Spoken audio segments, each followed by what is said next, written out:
Hello दोस्तों, जैसा कि आप सबने लास्ट एपिसोड में देखा था कि हमारी प्यारी इयान अपने स्पेस रिम में होती है और वो काफ़ी कुछ जानने की कोशिश कर रही रहती है उस स्पेस रिम के बारे में कि वो किस तरीके से वर्क करता है। तभी उसका पेट सेवन भोंकता है और बोलता है कि मिस देखिए। फिर तभी हमें दिखाया जाता है आगे का सीन का कि उसके बाथरूम में कोई तो भी घुस गया था और वो और कोई नहीं, वो उसका बॉयफ्रेंड होता है और कहता है कि स्वीटी क्या तुमने मुझे मिस किया। और तभी उसका कुत्ता इयान का कुत्ता उसे काट लेता है और कहता है कि तुम मेरे सामने, तुम मेरे मास्टर के यहाँ पर कैसे घुस गए। तभी वो कहता है कि ये बेवकूफ़ कुत्ता, इसने मुझे लगता है काट लिया, और उसको लात मारने वाला होता है, शायद वो मार भी देता है। तभी इयान गुस्से में उसको पकड़ती है और उसके सिस्टम को इतने ज़ोर के मार देती है और कहती है कि तुम हर्ट मत करो सेवन को। और तभी उसका बॉयफ्रेंड दर्द के मारे नीचे बैठ जाता है और कह रहा रहता है कि कसके मार दिया उसने मुझे। और कहती है इयान कि ये अंदर कैसे आया, तुम अंदर कैसे आए, तुमको मेरे अपार्टमेंट की आखिर की कैसे मिली। तभी वो थोड़ी देर में कहता है कि तुम मेरी वुमेन हो, तो ये मेरा भी हाउस हुआ, तो मुझे इस अपार्टमेंट की मैंने बना लिया। और फिर वो देखता है यान की तरफ जो काफ़ी गुस्से में दिखाई देती है और कहती है कि मैं तुम्हें एक ही बार कहती हूँ, यहाँ से चले जाओ, नहीं तो। फिर वो कहता है कि क्या इसके पास ये नाइफ़ कैसे आई, और तभी बोलती है कि यहाँ से जल्दी निकल जाओ। और फिर कहता है कि देखो हम आराम से बैठ के बात कर सकते हैं, उस नाइफ़ को प्लीज़ नीचे रख दो।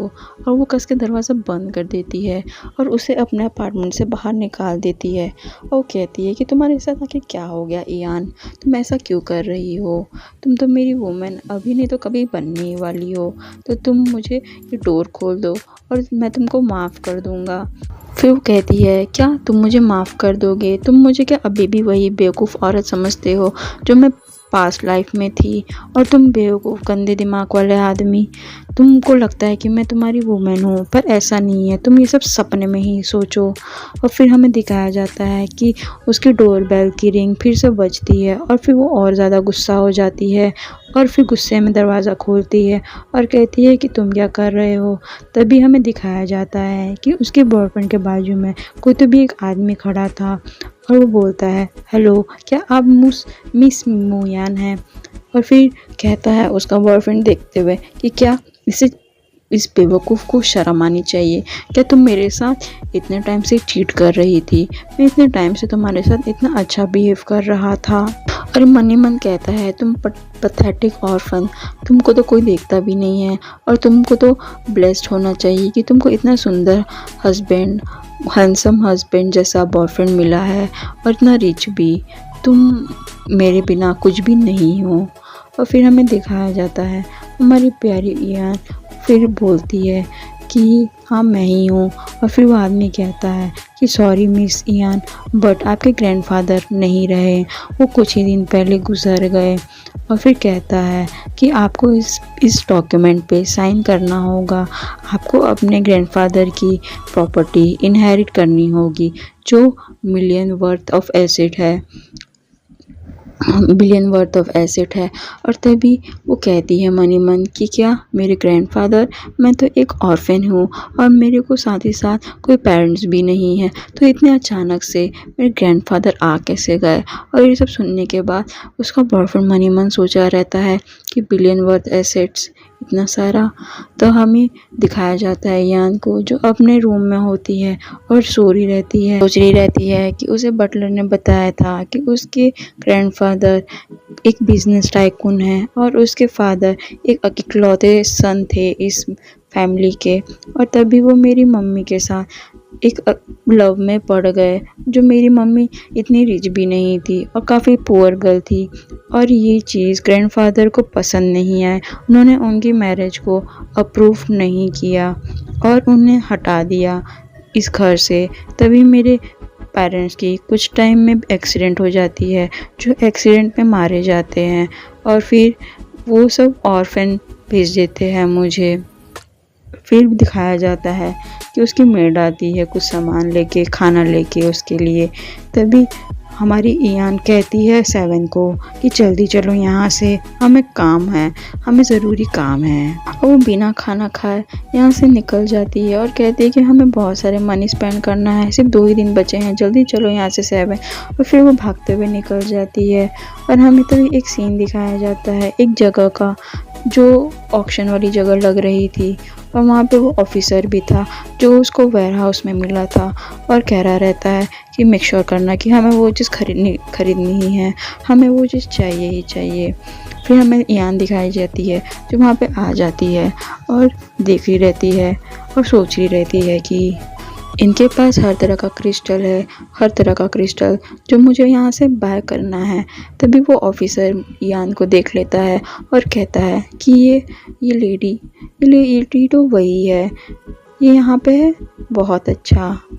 फिर पीछे से उस इयान का उसका बॉयफ्रेंड आता है, कह रही रहती है मन ही मन, सोची रहती है कि मुझे यहाँ पे बहुत सारा टेंशन ग्रैब नहीं करना है, इससे इसको यहाँ पे रहने देती हूँ और लोगों को लगेगा कि यहाँ पे ये बंदा है मेरे साथ काफ़ी रिच, जबकि ये है भी। और वो कह रही रहती है कि मेरे को यहाँ पे सब खरीदना है, यहाँ पे जितने भी प्राइस है मैं सब पे कर दूँगी। फिर वो सोची रहती है कि मुझे मेक श्योर करना पड़ेगा कि यहाँ पे लोगों को लगे ना कि मैं सिर्फ क्रिस्टल लेने के लिए ही आई हूँ, मुझे यहाँ पे क्रिस्टल के अलावा भी चीज़ें बाय करनी पड़ेगी ताकि लोगों को शक ना हो मेरे ऊपर। फिर हमें दिखाया जाता है कि उसका बॉयफ्रेंड कहता है कि इयान मेरी सीट कहाँ है, हमारी मिलनी रहती है कि तुम यहीं पे खड़े रहो। और तभी उसका बॉयफ्रेंड की नज़र उस ऑफिसर के ऊपर जाती है और कहता है कि ये मुझे यहाँ पे जब से देख रहा है, या कि कौन है। फिर कहता है कि पता नहीं। फिर तभी ऑक्शन शुरू हो जाती है और एक क्रिस्टल दिखाया जाता है जो ड्रैगन आइलैंड का है, काफ़ी नेचुरल है। उसके बारे में बताया जाता है कि मिलियंस ऑफ ईयर का है और स्पिरिचुअल पावर भी काफ़ी है इसमें, और साथ ही साथ इसमें कॉस्मिक एनर्जी भी है और बहुत ही सुंदर अच्छी ऑर्डर आती है। फिर हमें दिखाया जाता है कि वो क्रिस्टल 1.2 मिलियन में बिक जाता है।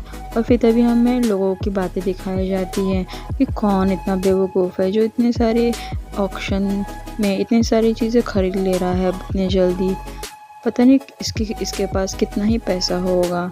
फिर हमें दिखाया जाता है कि इयान बहुत ध्यान से और बहुत अच्छी तरीके से चीज़ें खरीद रही थी।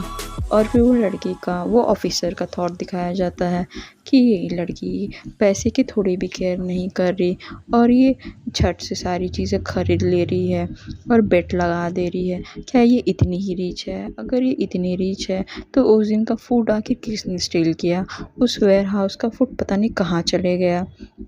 फिर क्या ये ऐसे सोचते हुए काफ़ी परेशान हो रहा रहता है। फिर मन ही मन कहता है कि ये लड़की, ऐसा नहीं हो सकता, ये आखिर कैसे, अगर ये इतनी ही रीच है तो वो वेयर हाउस में आखिर क्यों आएगी वो सब चुराने। फिर हमें नेक्स्ट ट्रेजर दिखाया जाता है ऑक्शन का जो काफ़ी इम्पोर्टेंट रहता है, और वो रहता है एक मून की पेंटिंग जो काफ़ी पुरानी रहती है और काफ़ी सुंदर भी रहती है। लोगों का ध्यान उसके तरफ चले जाता है और सब सोचते हैं कि ये पेंटिंग कितनी सुंदर है, उसमें का मून बहुत ही रियल दिख रहा है और बहुत ही ब्राइटली ग्लो कर रहा है। ऐसा लग रहा है कि ये पेंटिंग बहुत ही ब्यूटीफुल है। और वहाँ पे 2 लेडी भी खड़ी है जो पेंटिंग को और भी ज़्यादा ब्यूटीफुल बनाती है।